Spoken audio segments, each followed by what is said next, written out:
Welcome to this week's edition of HavenFootball.net's Play the Game.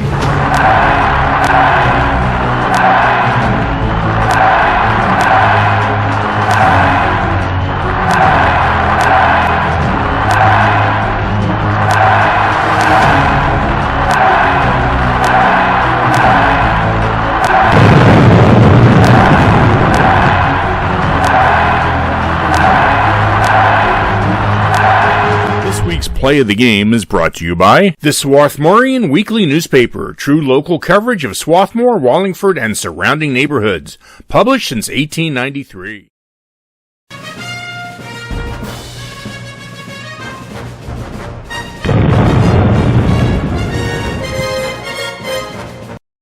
It was truly a great football weather night with clear skies, a slight breeze, and temps starting out in the low 70s and getting into the low 60s as the strong 2-1 Penncrest Lions visited the 3-0 Strath Haven Panthers in Wallingford, Pennsylvania.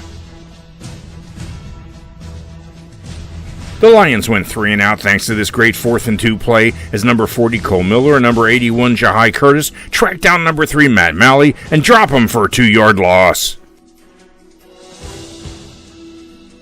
The Panthers launched a 6-play drive, including this beauty by number 5 James Fisher for 26 yards down to the 10. Three plays later, Fisher gets the call again and twists and turns his way into the end zone for Haven's first TD. Panthers lead 7-0. The Lions are held to another 3-and-out, but Haven's number 32 Shane Green has a great run right up the gut for 27 yards. But Penncrest stops Haven's drive at the 18-yard line. Back and forth we go, which brings us to tonight's first Play of the Game. Wing to the right.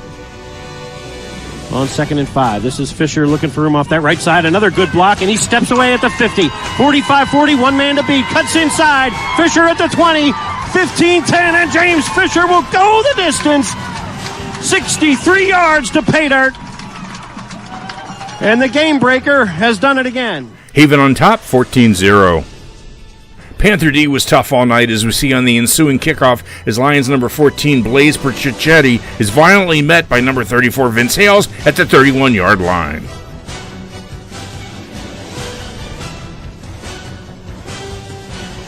But the Lions offense starts coming alive as Malley cuts sharp off tackle and goes 17 yards on the ground. 11 plays later, he goes up the gut for 12 more yards, down to the 1-yard line. Number 13, Paul Graham, executing a quarterback keeper, gets the final yard for 6 points. And Penncrest trails by only 7. But with less than a minute in the first half, we come to our second Play of the Game. One-score game here, little room for error for either team at this point. 2 timeouts still available for the Panthers. They go 2 tight ends. Wing to the left, James Fisher.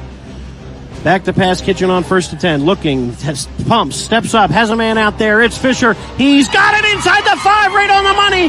It's caught. The ball rolls out of bounds. And what a job there by Kitchen to put it right on the money to Fisher inside the 5.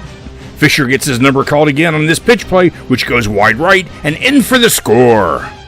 The extra point goes wide and the Panthers lead 20-7 at the half. Penncrest holds Haven to 3-and-out to open the second half, and the Lions start their very effective ground attack, including this play by number 2 Matt Ferry for 10 yards. 6 plays later, number 13 Paul Graham runs the option and keeps it himself, crossing the goal line for 6 points. Haven leads by only 6. With less than 5 minutes to play and Penncrest facing 4th and 2 from the Haven 43 as Haven's D makes a wall and holds Malley to a 1-yard gain, turning the ball over on downs. The Lions still trail by 6 with less than 2 minutes to play as Graham goes back to pass, but Curtis breaks his block and runs down Graham for a sack and 3-yard loss. Penncrest's last chance at 4th and 12 as Graham is looking as Curtis comes from behind and drops him for another sack, ending the game. Haven takes the win 20-14 and is 4-0 on the season. James Fisher led the rushing with 11 rushes for 123 yards and 3 touchdowns. He also had 1 catch for 45 yards for a total yard count of 168. He also had 2 tackles on defense. Marco Kaufman led the defense with 20 tackles, but Jahai Curtis had 4 tackles, 2 timely sacks, and another tackle for a loss. Next week, the Panthers hit the road, traveling to Upper Darby High School for a 5 p.m. Friday night game. Tune in again next week for another edition of HavenFootball.net's Play the Game.